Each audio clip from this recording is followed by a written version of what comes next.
আমি একটা লেখা পড়েছিলাম, লেখাটা ছিল একটা লোক রাতের বেলা সে মোবাইল দেখতেছে, মোবাইলের মধ্যে সে একটু খারাপ দৃশ্য দেখাচ্ছিল। এমন সময় মেয়ে গিয়ে ঘরে ঢুকলো, মেয়ে ঘরে ঢুকে দেখলো বাবা তার মোবাইলের মধ্যে খারাপ দৃশ্য দেখে। আছে কিনা এমন ছেলেরা, এমন আছে কিনা বলেন? এগুলির কারণেই তো জানা, এগুলির কারণেই তো জানা। দৃশ্য দেখছে, মেয়ে দেখে ফেললো। মেয়ে তখন বাবাকে বলল, বাবা তোমার লজ্জা লাগলো না? লজ্জা করে না? একটা শব্দ বলেছে, লজ্জা করে না বাবা, লজ্জা করে না বাবা। মেয়েটা ঘরে চলে গেল। সেই বাবা যন্ত্রণায় ভুগতে আরম্ভ করলো, আরে আমার মেয়ে দেখে ফেললো, আমার মেয়ে কি কথাটা বলেছে, লজ্জা করে না বাবা। মেয়েটা সহ্য করতে পারলো না।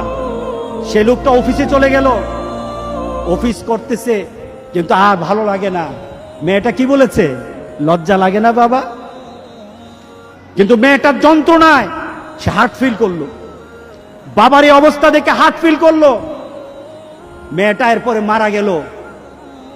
বাবা যখন বাড়িতে ফিরে আসলো, মেয়েটা বাবার মাথাটা নোয়া, লজ্জিত একটা মুখ। এখনই আমার মেয়ের সাথে দেখা হলে আমার কানে বাজতেছে, আমার মেয়ে আমাকে বলেছে লজ্জা লাগে না বাবা। আমি কিভাবে আমার মেয়ের সামনে যাব, আমি কিভাবে আমার মেয়ের সামনে যাব? এই চিন্তা যখন করতেছে, এমন সময় দরজা খোলার সাথে সাথে একটা চিৎকার শুনলো। স্ত্রী চিৎকার বলতেছে, আমার মেয়েটা মারা গেছে, আমার মেয়েটা মারা গেছে।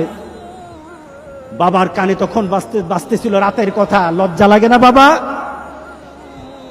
তার দাফন হলো, তার জানাজার ব্যবস্থা হলো।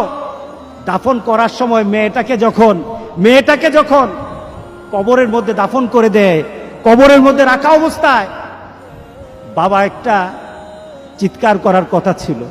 মেয়েটা তো চলে যায়, বাবা চিৎকার করার কথা ছিল, বাবা চিৎকার করে নাই, বাবা হেসে দিয়েছে। বাবা হেসে দিল।